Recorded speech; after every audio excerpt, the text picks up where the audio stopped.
नमस्कार दोस्तों, मैं हूं अश्वनी और इस वीडियो के सेकंड पार्ट में एक बार फिर से आप सभी का बहुत बहुत स्वागत है। अगर आपने अभी वो फर्स्ट पार्ट नहीं देखा हो तो उसका लिंक है इस वीडियो के डिस्क्रिप्शन में, वहां से वो फर्स्ट पार्ट देख लीजिए, तभी आपको ये वीडियो अच्छी समझ में आएगी। तो उस फर्स्ट पार्ट में मैंने आपको बता दिया था रेजिस्टेंस टेस्टिंग, कोयल टेस्टिंग और डायोड टेस्टिंग। डायोड टेस्टिंग भी आपको मैंने बता दी थी। इनमें अगर कोई क्वेश्चन हो तो उस वीडियो के आप उसमें कमेंट बॉक्स में लिख के मुझे बता दिएगा। ये दोनों वीडियो सेम ही हम पूरी वीडियो ही में बना रहा था, बट उसकी लेंथ ज्यादा हो जाने की वजह से तो फिर मैं नहीं बना पाया।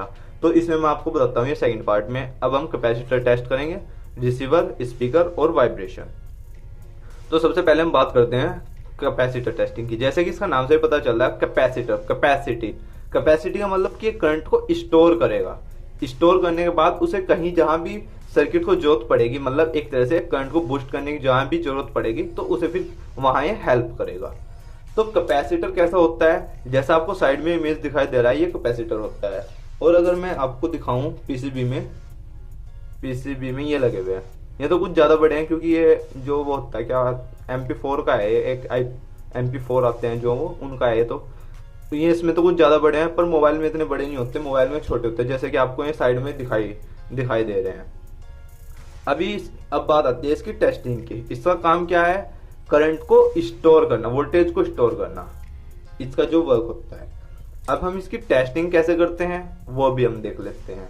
इसकी टेस्टिंग का जैसे कि हमें पता चल रहा है कि कैपेसिटर है, कुछ ना कुछ ये वोल्टेज को स्टोर करेगा अपने अंदर।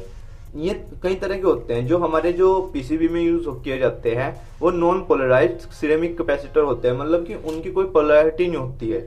जो वैसे बड़े सर्किट होते हैं जैसे कि टीवी, एलसीडी वगैरह, तो उनमें तो पोलैरिटी को हमें देखना पड़ता है। बट जो इस तरह के होते हैं कुछ ऐसे कैपेसिटर, मतलब जो पीसीबी में जिनकी पोलैरिटी को हमें देखना पड़ता है, वरना ज्यादातर तो हमें देखना नहीं पड़ता किसी की पोलैरिटी को। उनकी पोलैरिटी सेम ही होती है, मतलब किधर से भी आप उन्हें लगा सकते हो, उन्हें तभी नॉन पोलराइज्ड कैपेसिटर बोलते हैं और वे सिरामिक होते हैं। तो इनकी टेस्टिंग के लिए हमें क्या करना होता है, मल्टीमीटर को कंटिन्यूटी मोड पे सेट किया। अब ये कैपेसिटर है, वोल्टेज को स्टोर करेगा।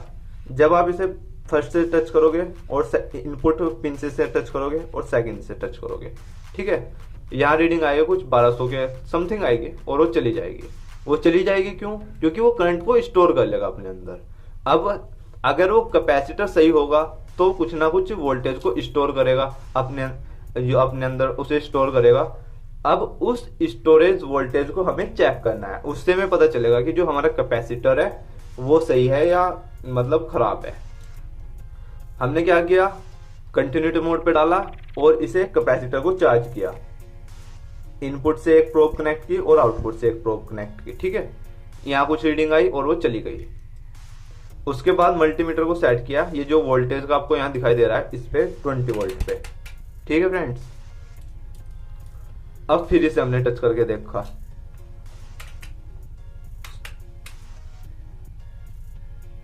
फिर हमने इसे टच करके देखा यहाँ पे।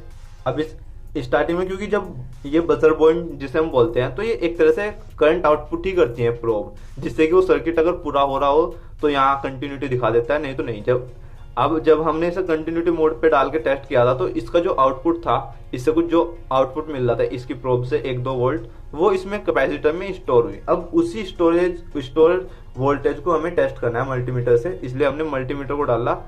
डीसी वोल्टेज है, डीसी पे आपको रखना है डीसी वोल्टेज और 20, क्योंकि वो 20 से कम होगी। फिर टच करके देखो इनपुट से और आउटपुट से इसकी प्रोब को। फिर अगर ये सही हुआ कैपेसिटर तो यहाँ कुछ वोल्टेज आपको दिखाएगा, कुछ भी दिखाए, 0.2, 0.5 या फिर 1 भी दिखाए, वो डिपेंड करता है इसके वो कितने माइक्रोफैरेड का है, वो तो उस पर डिपेंड करता है। बट यहाँ अगर ये सही हुआ तो ये कुछ ना कुछ आपको यहाँ वोल्टेज दिखाएगा और वो कुछ वोल्टेज दिखाएगा और फिर वो चली जाएगी। तो ये बता देगा कि इससे हमें पता चल जाएगा कि ये जो कैपेसिटर है एकदम सही है। तो ये रही हमारी कैपेसिटर टेस्टिंग। अब रिसीवर टेस्टिंग में भी कुछ नहीं है, वो भी बिल्कुल आसान ही है। जैसे मैंने आपको बताया, जो मैक्सिमम टेस्टिंग की जाती है वो की जाती है कंटिन्यूटी मोड से मल्टीमीटर के, ठीक है फ्रेंड्स। अब जो ये होता है हमारा रिसीवर, उसकी कुछ इंटरनल इस तरीके से होता है। एक कॉइल होती है, जैसे अगर इसमें आपको दिखाई दे रही हो, एक कॉइल है और एक उसके बीच में फिर ये मैग्नेट है। जो एक कॉइल है एक मैग्नेट के बीच में होती है। नहीं, उसके ऊपर होती है, सॉरी। जैसे कि अगर मैं इसमें बताऊं, यह मैग्नेट है और ये जो वायर लिपटा हुआ है, यह पूरी है कोयल, ये इसके ऊपर है। इसमें भी मैं आपको दिखाता हूं, जो मैंने खोला हुआ है, ये देखिए, ये तो रही मैग्नेट और ये रहा ऊपर इसके कोयल। ये कोयल जो है इसके ऊपर रहेगी।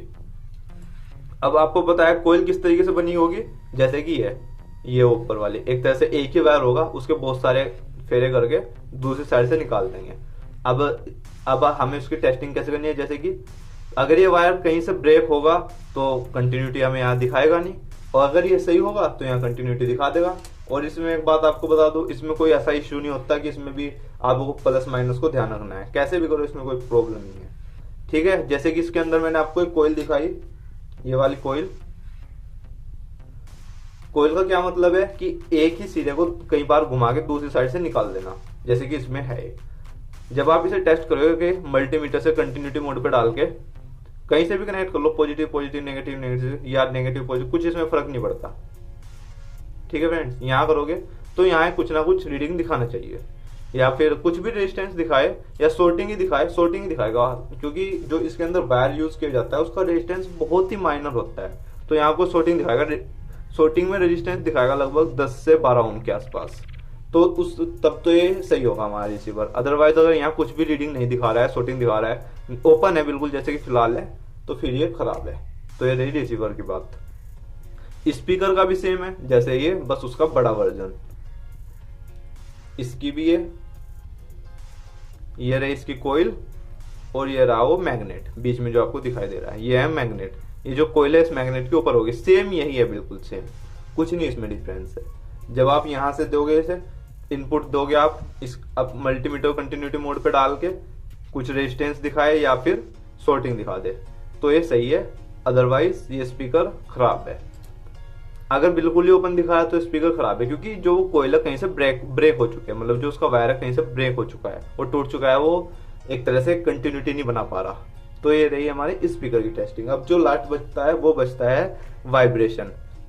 वाइब्रेशन तो आपको पता ही होगा, मोबाइल में जब जो मोबाइल वाइब्रेट करता है वाइब्रेशन की वजह से ही करता है। ये दो तरह के होते हैं, कुछ तो होते हैं इस टाइप के, जो इस टाइप के हैं, और कुछ होते हैं इस टाइप के, ये इस टाइप के होते हैं, जैसे कि मैंने यहाँ बनाया हुआ है, इस टाइप के और इस टाइप के। एक तरह से मोटर ही है, जिस तरह की मोटर नहीं बोलते, डीसी मोटर होती है वो बड़ी होती है, बस ये है छोटी।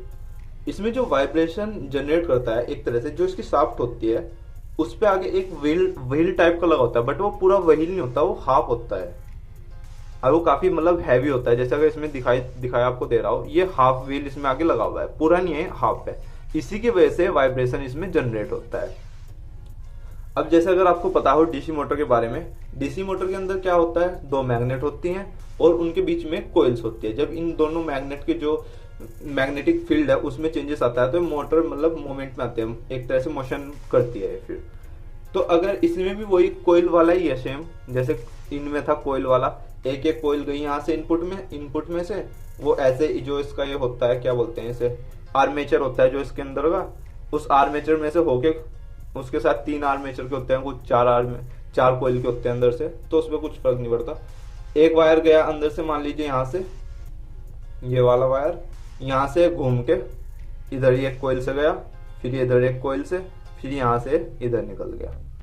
इसमें पॉजिटिव नेगेटिव का आ जाता है। अगर आप इसे उल्टा कर देंगे तो इसकी फिर डायरेक्शन बदल जाएगी, होगा तो कुछ नहीं, बस उसकी डायरेक्शन बदल जाएगी, क्लॉकवाइज से एंटी क्लॉकवाइज हो जाएगा या फिर एंटी क्लॉकवाइज से क्लॉकवाइज हो जाएगा। इसकी टेस्टिंग में क्या करेंगे आप, जो आपको ये दिखाई दे दो इसके वायर, ये वाले इस तरह के, और ये वैसे तो इसमें कोई फर्क पड़ता नहीं फिर भी, लेकिन ये इसकी डायरेक्शन बदल जाती है अगर आप वोल्टेज वगैरह को मतलब चेंज कर देंगे, इसकी पोलैरिटी को चेंज कर देंगे। अब इसकी टेस्टिंग में क्या करना है, पॉजिटिव से पॉजिटिव, नेगेटिव से नेगेटिव। अगर मैं इसमें दिखाऊं आपको, पॉजिटिव से पॉजिटिव, नेगेटिव से नेगेटिव, ऐसे। इसमें जो है सॉर्टिंग नहीं दिखानी चाहिए, यहाँ रेजिस्टेंस दिखाएगा, क्योंकि इसमें जो कॉपर की क्वांटिटी है वो बहुत ज्यादा है, बहुत ज्यादा उसमें लिपटा हुआ है कोई इसके अंदर, तो यहाँ सॉर्टिंग नहीं आपको दिखानी चाहिए, यहाँ दिखानी चाहिए ऐसे कुछ रीडिंग। सॉर्टिंग दिखा सकता है उस केस में अगर मान लीजिए वाइब्रेशन बहुत छोटा है, बहुत छोटा वाइब्रेशन है, जैसे कि माइक्रोसॉफ्ट वगैरह के जो मोबाइल है उनमें होता है, तो उनमें भी शॉर्टिंग दिखाने का ये मतलब नहीं कि वो शॉर्टिंग दिखाएगा और 5-6 ओम पे, उसमें भी शॉर्टिंग दिखाएगा। वो लगभग 30 ओम से तो ऊपर ही उसमें शॉर्टिंग आपको दिखाएगा, तो एक तरह से उसका रेजिस्टेंस आ जाएगा। तो ये कुछ कंपोनेंट्स रहे फ्रेंड जिससे मैंने आपको बता दिए, और इसमें साथ मॉसफेट बचता है, बस मॉसफेट भी आपको बता दूंगा। और ये टेस्टिंग हमारी आज कंप्लीट हो गई है। इसके बाद हम एडवांस लेवल की टेस्टिंग करेंगे, जैसे कि आईसीज होते हैं, प्रोसेसर होते हैं, रैम होते हैं। इनकी टेस्टिंग हम मल्टीमीटर से नहीं कर सकते, इनकी टेस्टिंग करते हैं हम सीआरओ की हेल्प से, कैथोड रे ऑसिलोस्कोप जिसे हम बोलते हैं।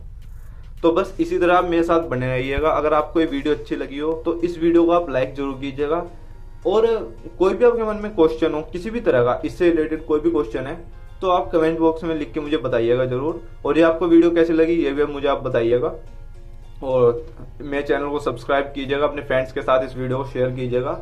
और इस वीडियो को लेकर देखने के लिए आपका बहुत बहुत धन्यवाद। Thank you so much.